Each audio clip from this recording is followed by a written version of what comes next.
बोलते हैं आजकल।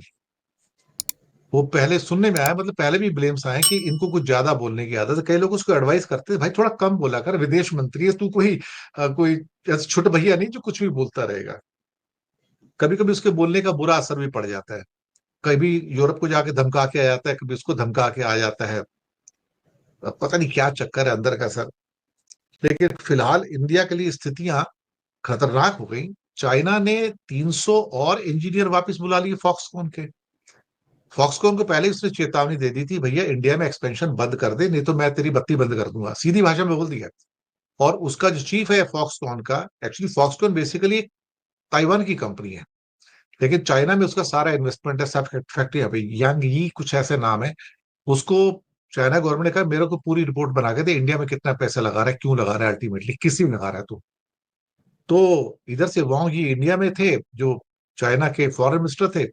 और जब भी चाइना का कोई बंदा इधर होता है, उसके पीछे कोई फ्रॉड हो जाता है सर, षड्यंत्र हो जाता है। फिर से 300 इंजीनियर्स वापस बुला लिए साहब, उसके चाइना के ये इसमें 600 इंजीनियर कुछ हफ्ते में वापस हो गए साहब। इरादे बड़े क्लियर है कि वो नहीं चाहता कि इंडिया में कुछ भी मैं लगाने को तुमको दूंगा, या कोई टेक्नोलॉजी दूंगा, या कुछ भी करूंगा। और बातचीत करने के बावजूद भी वैंग यी ने एक बात कही थी कि जो क्रिटिकल टेक्नोलॉजी है और जो टेक्नोलॉजीज हैं, वो हम किसी कंट्री को नहीं देंगे, चाहे इंडिया हो या कोई भी हो। बना बनाया प्रोडक्ट हम दे देंगे, सप्लाई लाइन कर देंगे, लेकिन हम आपको टेक्नोलॉजी नहीं देंगे। इसका मतलब है कि फिर इंडिया परेशानी में है ना। हम तो कुछ भी नहीं हमारे पास तो साहब, हम तो वैसे ही हार मान के बैठ जाएंगे। कृष्ण भाई। नहीं नहीं सर, ये एक मेंटल सेटअप आपका है। If you look what is happening behind the ground, ये देख नैरेटिव सेट हो गया है कि चाइना हमको बर्बाद करेगा, चाइना हमको करेगा। आप देखिए, उसको भी अपना माल बेचना है। आपके सैंक्शन होने के बाद आप रशिया से सस्ता तेल लेके आके आपने धंधा करा, तो एवरीबडी हैज राइट टू, हम लोगों को जो पसंद है वो दुनिया नहीं करेगी।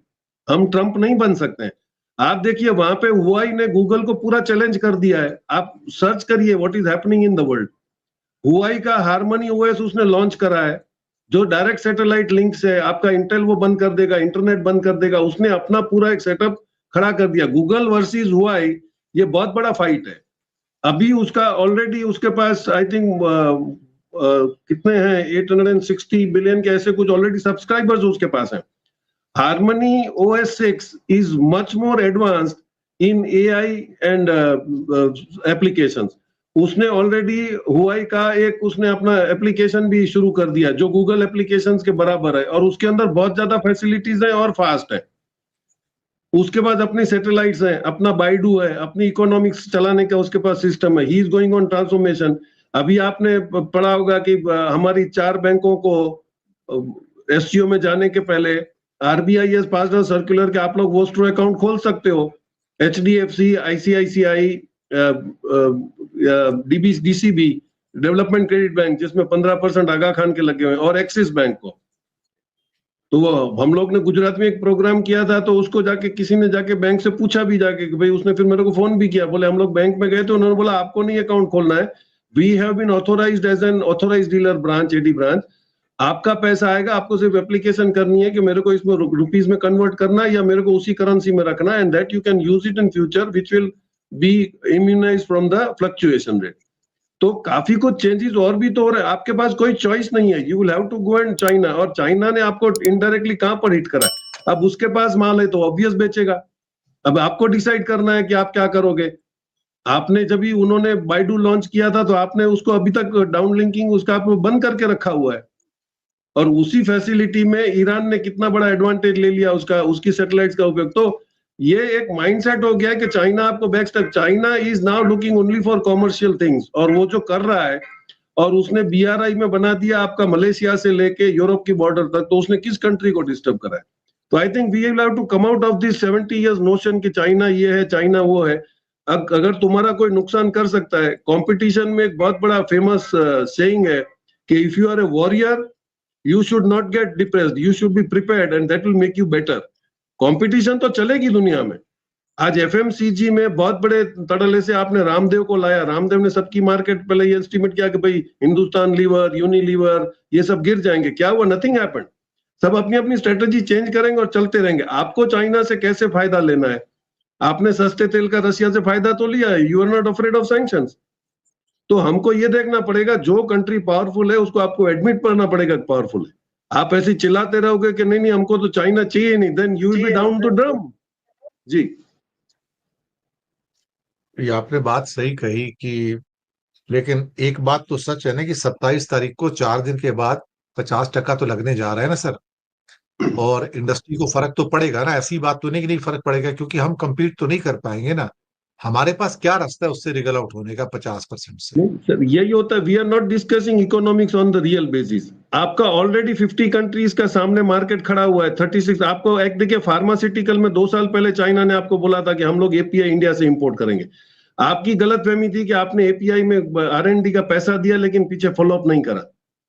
आज 4 जो बेसिक एपीआईज हैं, जिसमें एंटीबायोटिक्स हैं, पैरासीटामोल है, डायबिटिक मेडिसिन है, कार्डियोवास्कुलर है, सिप्रोफ्लोक्सासिन और नॉर्फ्लोक्सासिन, ये 1991 के पहले हम लोग बनाते थे।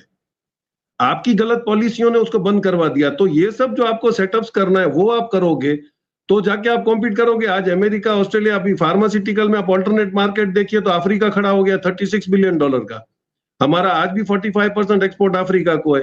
अफ्रीका ने पूरा एफटीए किया हुआ है, 1,40,00,000 की वहां बस्ती है। UAE is now getting pharma from us, Oman is getting, Latin America is getting, you is getting. तो अमेरिका एक सोल सर्वाइवल नहीं है हमारे लिए।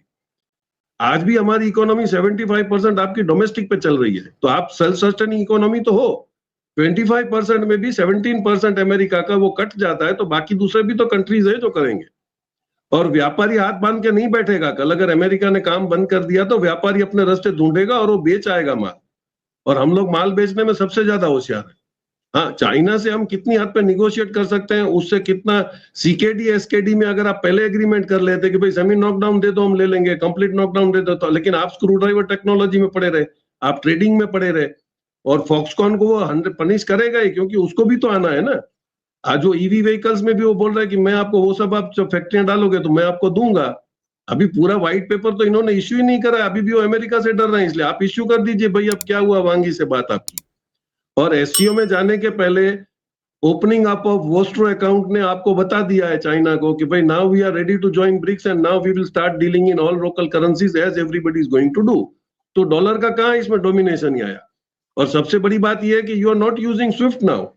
आपको डॉलर ट्रांसफर करने के लिए स्विफ्ट चाहिए था, जब डॉलर में डील नहीं कर रहे हो, आपको टेलीग्राफिक ट्रांसफर कर रहे हो यूपीआई से, जो भी हम लोगों ने बनाया। और new development bank already 40 billion पे बैठी हुई है, उसने सबको लोन देना शुरू कर दिया है। हमने भी लिया है मेट्रो के लिए, चाइना ने भी लिया है, रशिया ने भी लिया है, even UAE has taken loan for solar parks.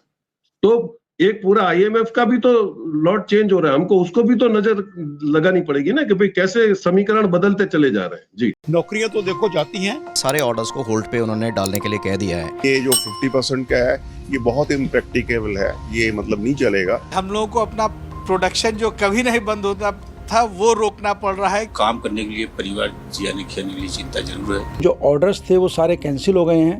Donald Trump का लगाया हुआ 50% का टैरिफ भारत पर लागू हो चुका है और लागू होने के साथ ही इसका घातक असर दिखना शुरू हो गया है, जिसके बारे में किसी ने सोचा भी नहीं होगा। वो बात चाहे कपड़ों के उद्योग की हो या फिर कालीन कारोबारियों की, वो बात चाहे दवा बनाने वाली कंपनियों की हो या फिर हैंडीक्राफ्ट्स की, हर कारोबार पर ऐसा असर पड़ा है कि हजारों करोड़ों के कारोबार और लाखों नौकरियों पर संकट के बादल मंडराने लगे हैं। हेलो, मैं हूं आशीष सिंह आनंद और आप देख रहे हैं एबीपी लाइव। भारत अमेरिका को जो सामान बेचता है उसका एक बड़ा हिस्सा कपड़ों का है। अमेरिका की जितनी भी बड़ी कपड़ा कंपनी है और जो पैंट, शर्ट, जीन्स और टी शर्ट बनाती है, उनके लिए कपड़ा भारत से ही जाता है। अकेले लुधियाना से ही करीब 10,000 करोड़ रुपए का कपड़ा अमेरिका को बेचा जाता है। लेकिन 50% टैरिफ लगने के बाद टेक्सटाइल इंडस्ट्री के लोग सबसे ज्यादा परेशान हैं। अमेरिकी कंपनियां कह रही हैं कि भारत को अपने कपड़ों की कीमत कम करनी पड़ेगी ताकि टैरिफ लगने के बाद भी दाम पुराने ही रहे। लेकिन अगर भारत ने कीमत कम की तो इंडस्ट्री से जुड़े लोगों पर ऐसा असर होगा कि उन्हें खाने के भी लाले पड़ जाएंगे। देखिए जी, स्थिति तो नाजुक है, इसमें कोई दो राय नहीं है। जब कोविड लगा था तो हमारे जो जितने भी हमारे वर्कर थे, ये हमारे बच्चे हैं, हमारा परिवार है, तो हमने किसी को निकाला नहीं था। तो आज भी स्थिति वही है, हम किसी को निकालेंगे नहीं। लेकिन ठीक है, दुख की घड़ी है, दुख में जो हमारे वर्कर हमारा साथ देते हैं, हमारे साथ खड़े रहेंगे। नौकरियां तो देखो जाती हैं, पर फिर भी हम कोशिश करेंगे कि थोड़ा कम पैसा दे के उनको अपने साथ रखें, उनका परिवार चले, और आने वाले टाइम में अगर वो हम उनके साथ खड़े हैं तो वो भी हमारे साथ खड़े होते हैं। और जो पंजाब में काम करने आते हैं, मेहनती लोग हैं, चाहे वो यूपी से आते हैं, बिहार से आते हैं, भोपाल से आते हैं, लेकिन वो मेहनती लोग हैं, दिन रात मेहनत करके काम करते हैं। उनकी जो सैलरी है वो ओवर टाइम लगा के अपना पैसा पूरा करते हैं, तो उनको ये है थोड़ा काम कम मिलेगा, लेकिन ना तो लुधियाना के इंडस्ट्रियलिस्ट उनको छोड़ने वाले हैं, ना ही वो ही हमें को छोड़ने जाने वाले हैं। तो विकल्प तो नहीं निकलेंगे, हम विकल्प ढूंढ रहे हैं। जल्दी से जल्दी आने वाले टाइम में हम एक्सपोर्ट जो है दूसरे कंट्रियों में करेंगे और इनको यहाँ से जाने नहीं देंगे, इनके अपने साथ रखेंगे। अमेरिका के लिए अलग अलग ब्रांड्स को कपड़े से बने सामान बेचने वाले डिफरेंट गारमेंट्स के सीईओ नीरज आर्या के मुताबिक अगर ट्रम्प का टैरिफ यूं ही लगा रहा तो भारत के लिए अगले 1.5 साल मुश्किल होंगे, लेकिन उसके बाद भारत संभल जाएगा, क्योंकि तब तक भारत के पास नए बाजार के ऑप्शंस आ जाएंगे। सारे ऑर्डर्स को होल्ड पे उन्होंने डालने के लिए कह दिया है। अब वो होल्ड पे जो मैन्युफैक्चरिंग हो चुकी है और उसको होल्ड पे रखना बहुत मुश्किल है, बिकॉज उनको भी नहीं पता और हमारे को भी नहीं पता कि अभी फ्यूचर में क्या होने वाला है। डिस्काउंट पे ही जाएगा अगर ये मटेरियल जाएगा, एंड वो हमारे को अब्जॉर्ब करना पड़ेगा जितना अभी टैरिफ लगता है, क्योंकि कस्टमर लेने को तैयार नहीं है इम्पैक्ट उसका। एक सीज़न वी सी कि एक सीज़न डेफिनेटली इसका ख़राब हो जाएगा। अब ये कब तक प्रॉब्लम सॉल्व होएगी we can't say, but impact definitely है। जिस दिन ही टैरिफ लगा था अगले दिन ही हमारे को कस्टमर्स ने मेल कर दिए थी to stop productions and to ensure जितना माल बन चुका है वो 27 तारीख से पहले निकल जाए। अब हमारा एक्सपोजर जो यूएस के ऊपर है वो क्लोज टू 10% है, एंड हम उस तैयारी कर रहे हैं कि हम ये 10% अपनी मार्केट्स को और डाइवर्सिफाई करके एंड ये 10% को कम कर दें। अभी तक पर इम्पैक्ट डेफिनेटली है।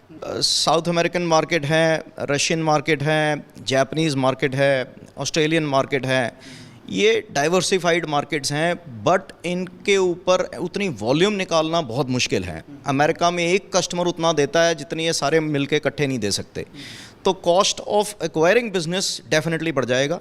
अगर अमेरिका में हमारे को एक कस्टमर 50,000 पीस देता है, वो पीस हमारे को इकट्ठा करने के लिए ओवर डिफरेंट टेरिटरीज पैसा बहुत ज़्यादा, expense of acquiring business will definitely go up, the cost of acquiring business will definitely go up, but मेरे को जो लग रहा है वो हमारे को करना ही पड़ेगा एंड अपने को हेज करना पड़ेगा इन डिफरेंट मार्केट्स। गारमेंट जो है एग्रीकल्चर के बाद सेकंड मोस्ट लेबर इंटेंसिव है और इसके ऊपर फ़र्क तो बहुत बड़ा पड़ेगा। मतलब ये यदि मान लो ऐसा ही कुछ रहता है, वैसे उम्मीद मुझे लगता है कि ये जो 50% का है ये बहुत इम्प्रैक्टिकेबल है, ये मतलब नहीं चलेगा।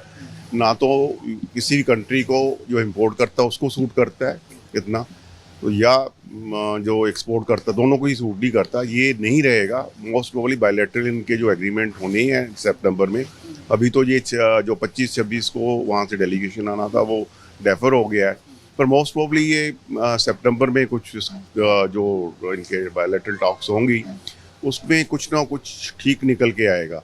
अदरवाइज जो ये टैरिफ्स हैं इसमें तो बहुत बड़ा नुकसान बिजनेस को होना है, उसमें एम्प्लॉयमेंट को भी बहुत बड़ा नुकसान होना है। टेक्सटाइल्स के अलावा ट्रम्प टैरिफ का बड़ा असर भदोही के कालीन कारोबार पर भी पड़ा है। भदोही में जो कालीन बनता है उसका 99% हिस्सा विदेश में जाता है, और बात सिर्फ अमेरिका की करें तो भदोही में बने 60% कालीन अकेले अमेरिका ही खरीद लेता है। बाकी का कालीन यूरोप के कई और देश, चीन, ऑस्ट्रेलिया और न्यूजीलैंड खरीद लेते हैं। लेकिन अब ट्रम्प टैरिफ ने भदोही के कालीन कारीगरों की कमर तोड़ दी है, और सिर्फ कारीगर ही नहीं, फैक्ट्री के मालिक भी तबाही की ओर बढ़ रहे हैं, क्योंकि उनका माल गोदाम में दम पड़ा है।